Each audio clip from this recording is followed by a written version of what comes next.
hospital, como é que a gente classifica os hospitais. Então, vamos lá.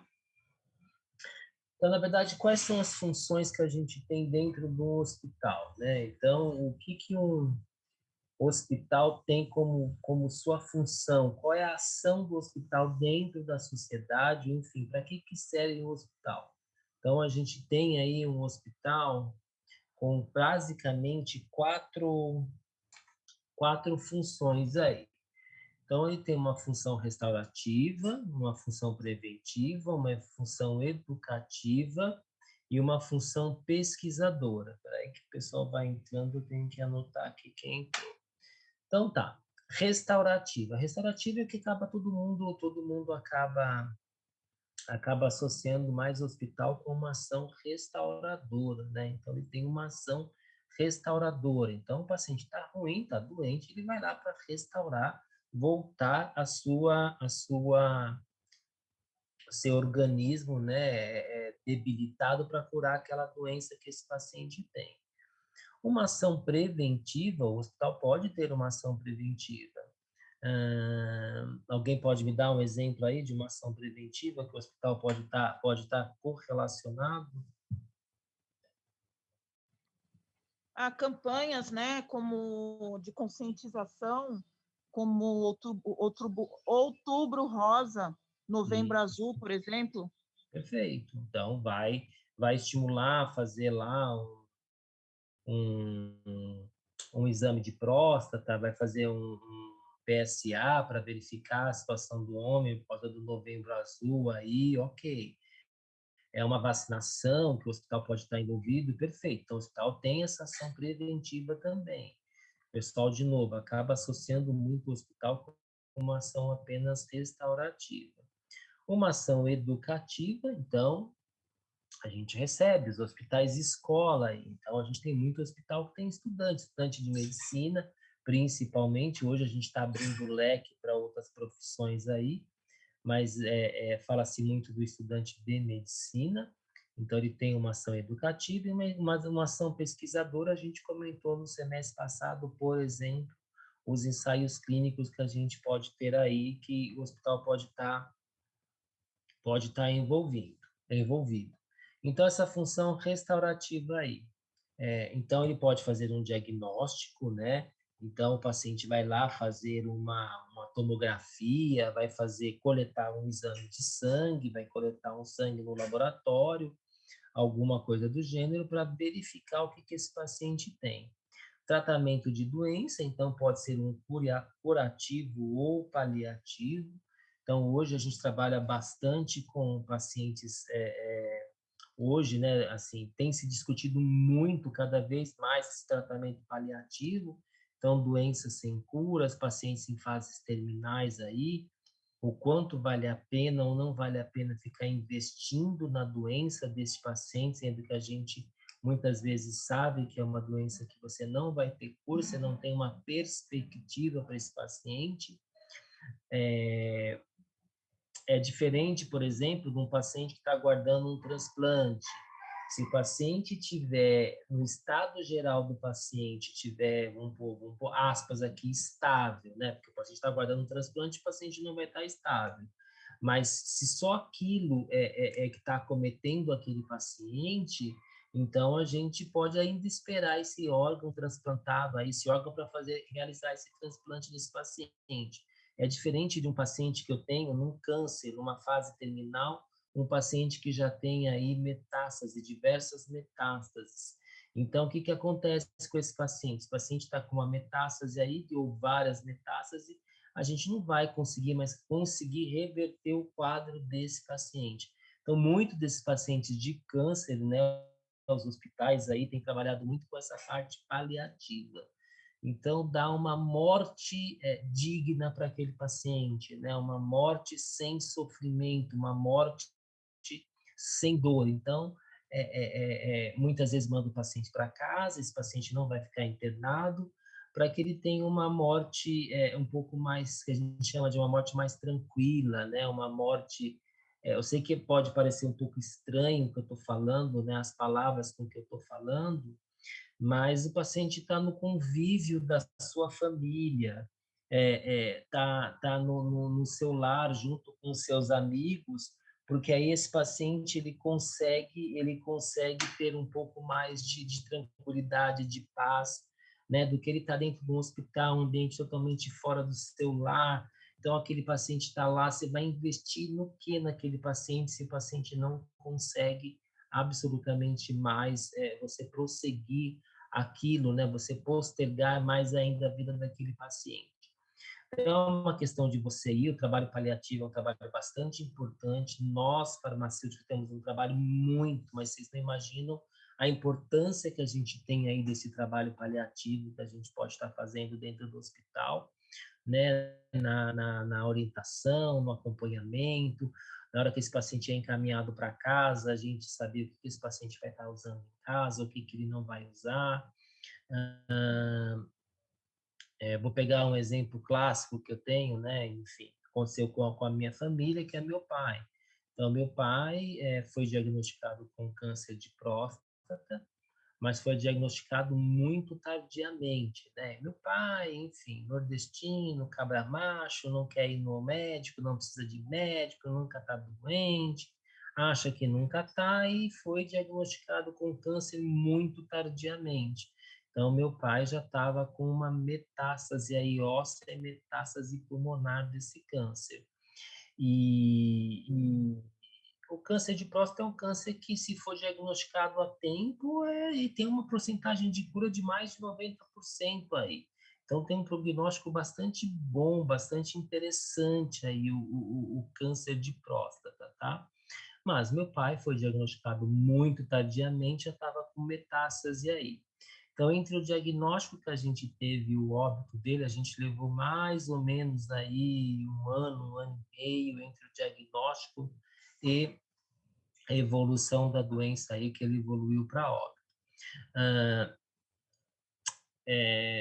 quando foi descoberto toda essa metástase, a pulmonar e depois a metástase, melhor, a metástase óssea inicialmente, e depois a metástase pulmonar, e aí ele foi decaindo cada vez mais a qualidade de vida, ele foi ficando, perdendo parte da saturação, quer dizer, ele não conseguia mais respirar, ele tinha muita dor nos ossos, que é uma das piores metástase que a gente tem, a metástase óssea, então a dor é muito alta.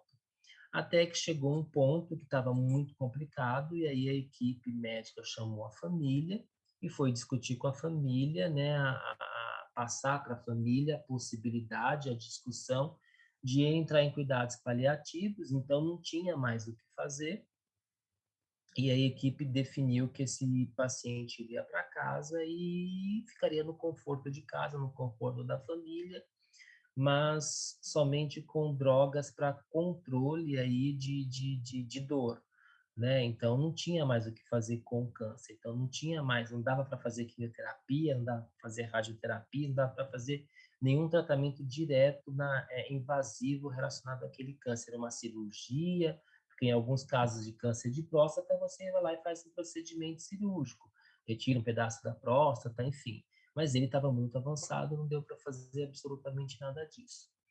E aí mandou para casa, só que aí ele foi caindo cada vez mais, e como ele estava com problemas, essa metástase pulmonar bastante avançada aí, então ele não estava conseguindo respirar, aí a gente teve que realmente voltar a internar ele por conta desse problema respiratório, esse problema pulmonar que ele tinha, essa metástase pulmonar. Então não deu para ele ficar em casa porque o oxigênio somente não estava resolvendo. Aí internou numa segunda-feira, um médico veio, conversou com a gente, é, é, falou para a gente, né, explicou o caso, informou que ele estava com uma metástase bastante avançada e que ele estava internando, ele internou numa segunda-feira e a qualquer momento ele poderia ter uma parada respiratória por conta da metástase pulmonar, os dois pulmões dele estavam muito acometidos, mais de 90% de acometimento pulmonar, e que ele poderia vir a ter uma parada a qualquer momento. E o que a família ia querer, qual era a opção da família. Então, a família tinha que escolher o que ela queria. ele poderia tentar uma reanimação cardiovascular lá, tentar uma reanimação. Eles não garantem que conseguiriam, mas também não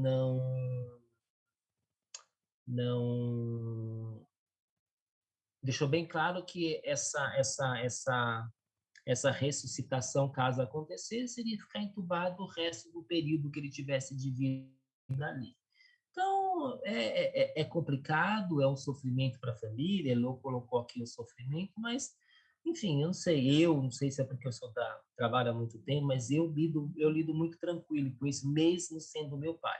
Sei que é difícil, né? A família é bastante difícil, porque é fácil a gente falar quando é um paciente que a gente não tem vínculo nenhum, mas, enfim, fomos discutir o desfecho disso, que não tem muito a ver com a aula, eu queria falar só do cuidado paliativo para vocês entenderem que ele foi para cuidado paliativo, mas ao mesmo tempo ele voltou, mas o desfecho disso foi que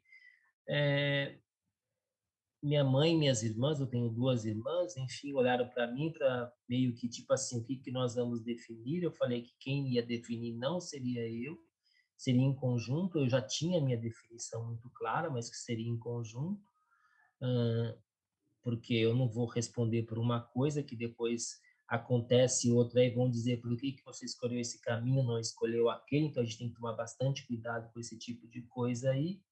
E no final das contas, minha mãe, enfim, descendente de italiana e portuguesa, em uma mistura meio louca aí, ela falou que não, quem ia decidir era ela, porque ela estava casada com ele há praticamente 30 anos, mais de 30 anos à época aí, e aí quem ia definir era ela, e ela falou para o médico, na hora que ele parar, deixa ele ir embora. Minha mãe não tem estudo nenhum, estudo de na área da saúde, né? Minha mãe estudou até o primário somente, mas enfim.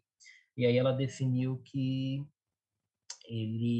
na hora que ele parasse, era para ele ir embora, não era para fazer ressuscitação nenhuma. Então ele internou numa segunda-feira, na quinta-feira de madrugada ele veio a falecer. O médico falou que realmente o prazo seria muito curto, em 4 dias ele veio a falecer aí.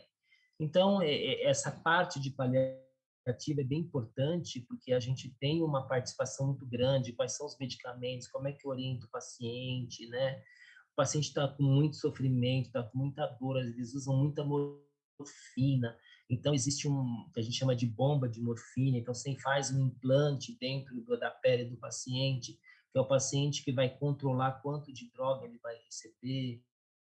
Então ele mesmo é uma alta aplicação, né? Mas enfim, não é seringa, não é agulha, você tem uma bombinha lá, você tem a droga, você prepara aquela droga, você deixa a droga naquela que a gente chama de bomba de morfina, e o paciente pode, a hora que ele está sentindo dor, ele define o momento que ele vai fazer uso disso ou não. Então é lógico, não é qualquer paciente, tem que ser um paciente muito esclarecido, mas nós temos de novo, um papel bastante importante. Qual é a melhor droga? Quais são os efeitos colaterais? Orientar esse paciente. Morfina, por exemplo, causa muita obstipação, então verificar se o paciente está obstipado, se ele tem ido ao banheiro, não tem ido. Se junto com a morfina vamos dar um laxante, ou sugerir que o médico prescreva um laxante. Enfim, existem hoje várias outras drogas aí para analgesia que a gente tem um papel bastante importante. É Professor, aquele paciente. Oi, pode falar.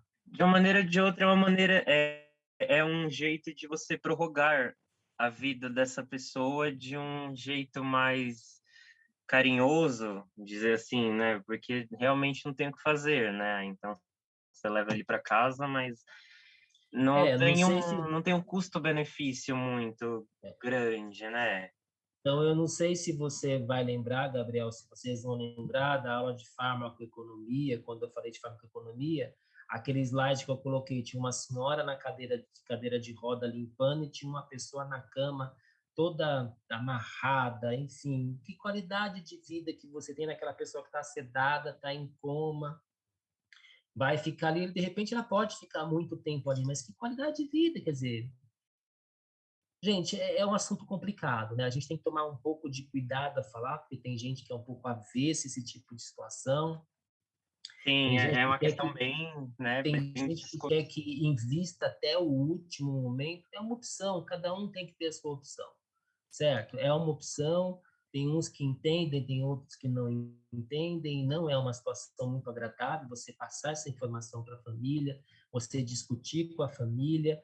mas eu entendo, né, na verdade, que o cuidado paliativo veio para ajudar muito. Quer dizer, você deixa o paciente em casa, está dentro do seu ambiente, está junto com a família, está com todo mundo em volta dele, então ele está num ambiente agradável, um ambiente que ele conheça, né? Mas, enfim, cada um vai optar E pelo. não gastando os recursos do hospital também, né? Isso que é o melhor. Também, com certeza, está liberando um leito para uma outra pessoa que de repente você pode fazer uma parte curativa, igual nós estamos falando aqui, não só esse paliativo. Mas eu achei importante dar um timezinho aqui, a gente, aspas, perder um pouco mais de tempo para falar do paliativo, porque eu acho que é uma parte bastante importante aí, né? Então, o paciente, às vezes, o paciente está com algumas drogas que você tem que fazer orientação, um paciente, de repente, está com câncer de boca e ele não consegue engolir o medicamento, não consegue deglutir, então está com uma sonda, aquele medicamento pode passar pela sonda, não pode passar pela sonda. A gente já teve pacientes aqui que crianças, olha que terrível, né? Crianças, não aqui nesse hospital, mas enfim, já ajudei, já discuti, né? Casos de Hospital do Câncer que a gente tem aqui do lado, o Instituto do Câncer, então crianças que estavam com câncer de boca, e aí como é que você faz? Então a gente conseguiu, né? Fazer um pirulito de fentanil, então um analgésico potente aí, então você faz um pirulito porque para ter uma ação local também, então você busca algumas alternativas aí que a gente tenta buscar para o paciente, tá? Então a gente tem um papel bastante importante aí dentro desse cuidados paliativos aí, tá?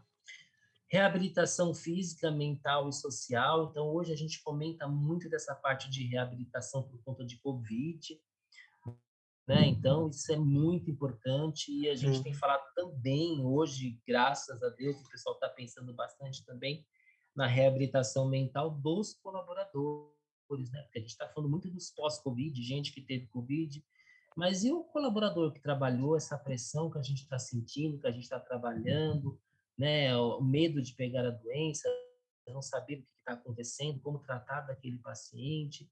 Então, hoje está sendo bastante discutido também essa reabilitação do próprio colaborador, ok? Quer falar alguma coisa, Elô? Pode falar. Eu não entendi se você escreveu nem ali, se quer falar alguma coisa, pode falar. Não, professor, essa parte aí da reabilitação física e mental,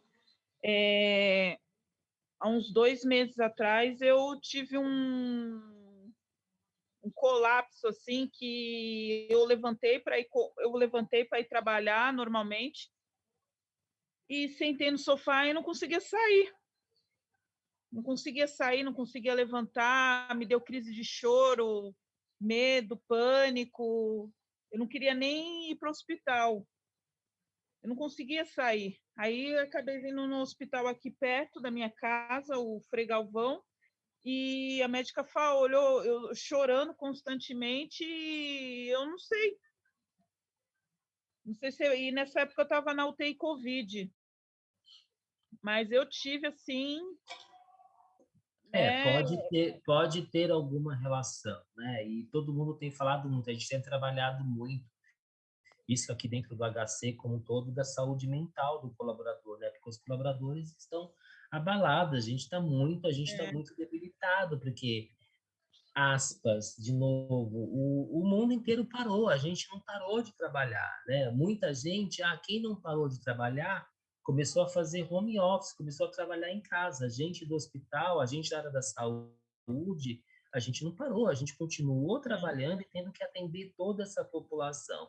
Então, tem gente que deu uma pirada. Eu tenho gente aqui da equipe que deu uma pirada realmente, e o Eu pessoal achei está que eu ia precisando. infartar.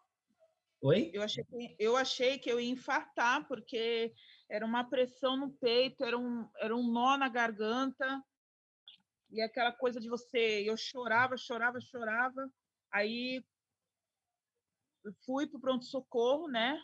Meu marido me acompanhou no pronto-socorro, e a médica olhou para minha cara e falou: é óbvio que você não está bem, né? Aí ela me passou um calmante, né? Não passou, ela falou que não ia receitar controlado, né? expliquei para ela onde eu trabalhava, e depois disso, todo mês agora lá no hospital, os funcionários são remanejados de locais, né, das satélites. Cada mês faz essa troca, porque até então eu fiquei um bom tempo na UTI Covid, né? Principalmente depois que eu tive Covid ano passado, né? Aí então eu comecei, mas é assim, eu sou mãe, né? Então eu vi mãe chorando por conta de filho, né? Mãe internada, que filho faleceu. Eu vi gestante entrando, andando na UTI e indo a óbito.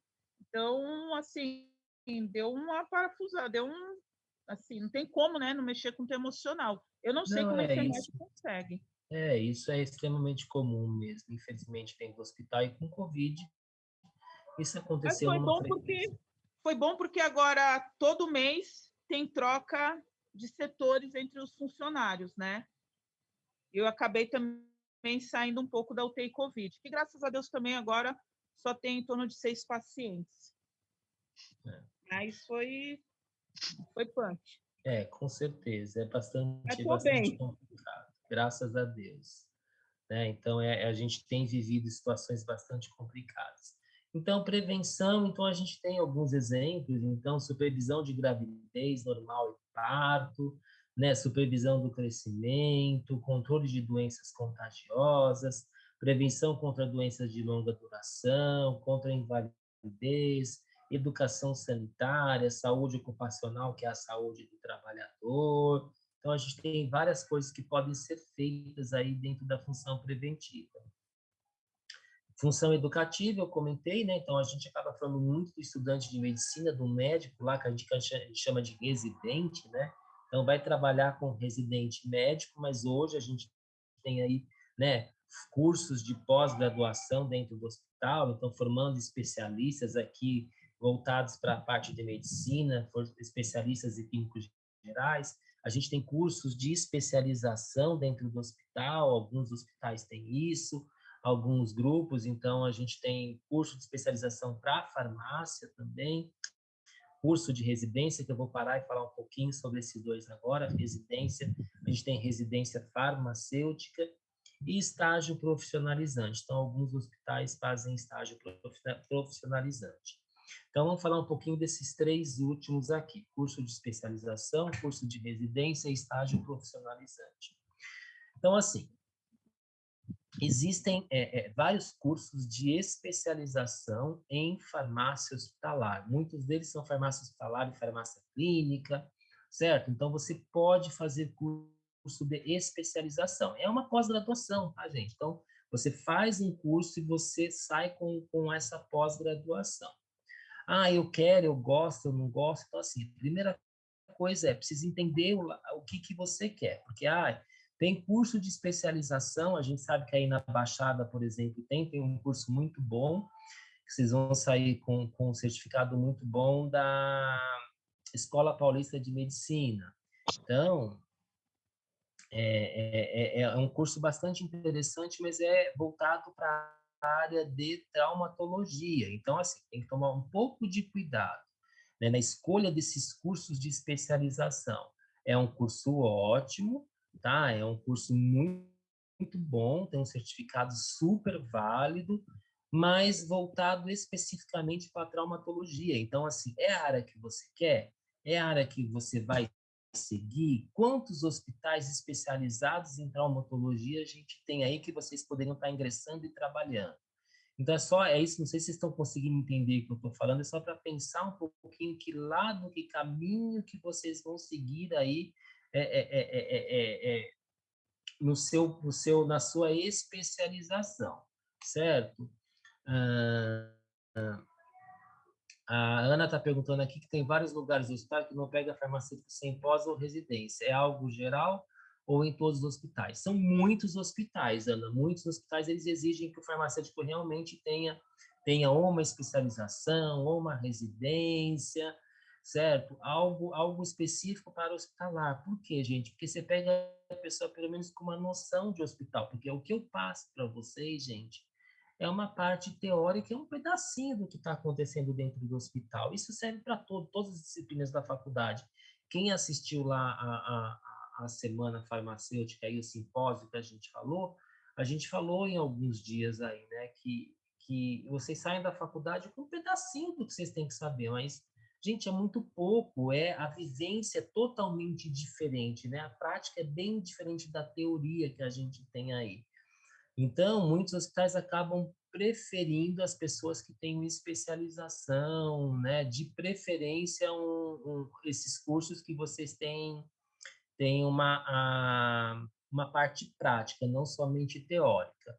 Gente, está faltando menos de um minuto aí, eu estou fechando a sala e estou abrindo de novo e a gente continua exatamente daqui, tá? Estou fechando a sala. Deixa eu só interromper aqui.